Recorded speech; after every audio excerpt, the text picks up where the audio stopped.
play.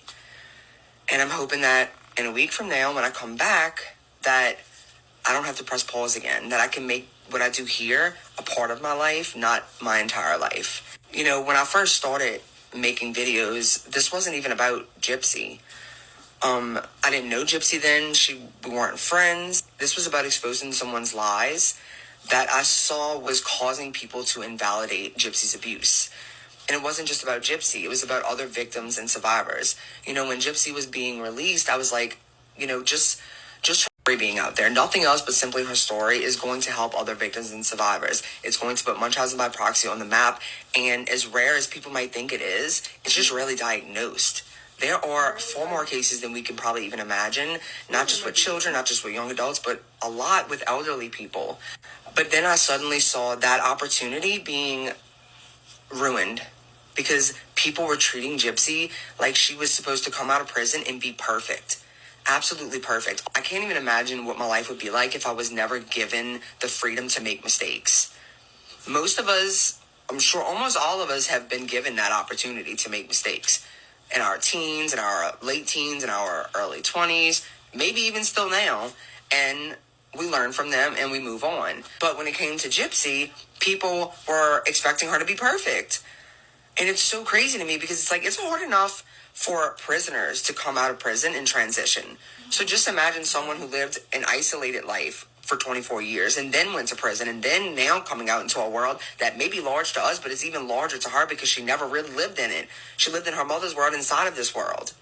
And it's so crazy that people just expected her to just be perfect. You know, someone told me this the other day and I agree. When they heard Gypsy say she wanted to advocate, they never expected her to walk out of prison and start advocating. They expected that to be years down the road because you have to transition first. And for some people, it takes years. Just for prisoners. Just imagine someone, not just someone coming out of prison, but someone who lived in prison basically their entire life. And so, yeah, that's why I came on this app and I went hard.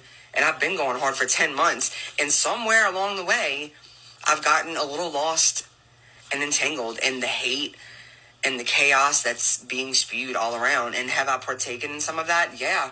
When you get beat down for so long and you never retaliate, you finally do. And sometimes it might be harsh to some people. And I'm not making an excuse for what I've done. I'm actually not even apologizing for the things I've done because I don't care. But that's why I've gone so hard for Gypsy.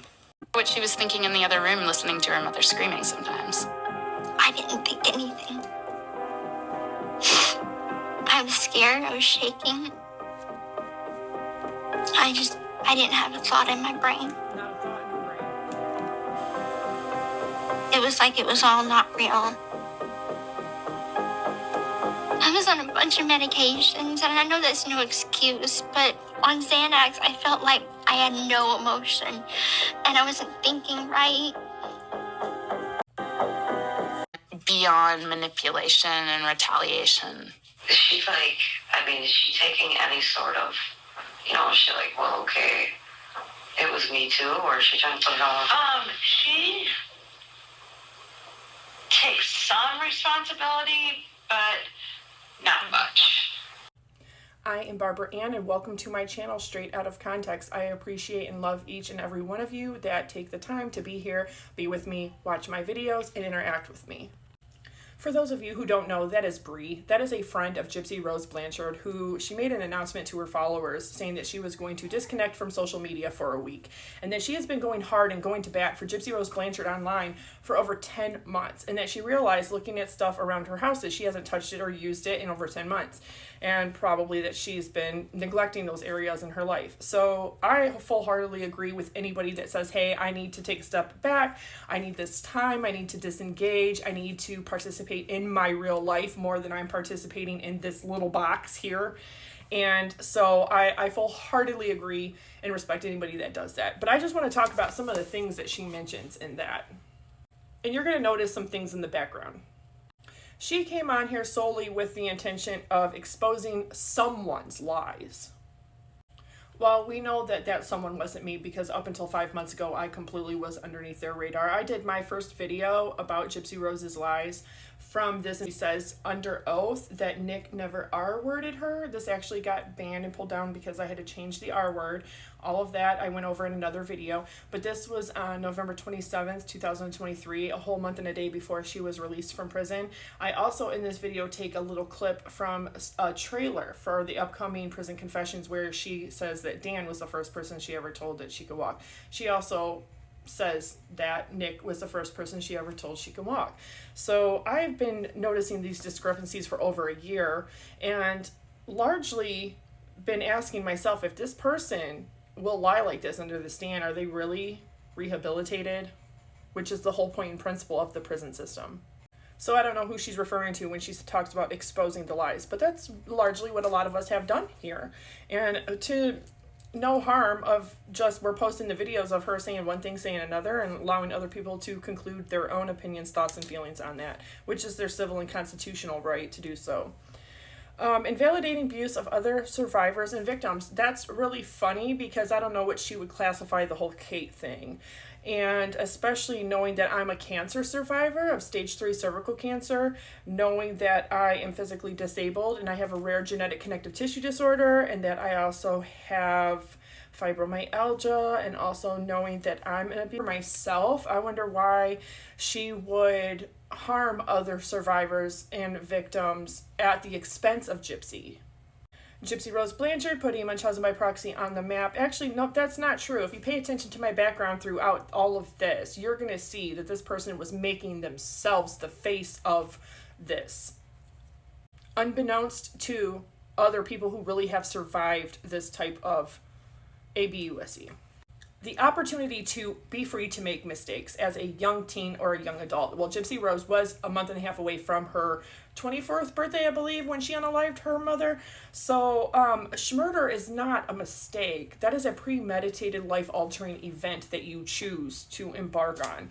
And of course, you're going to take the consequences that go with that. And prison is one of those things. So it's not like we put her in prison. She put herself in prison.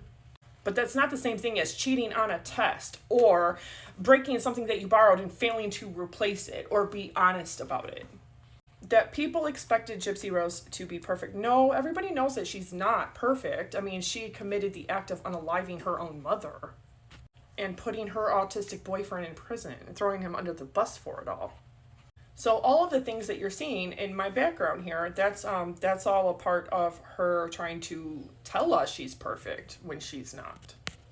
To sell us a narrative that she's reformed and rehabilitated and better than ever.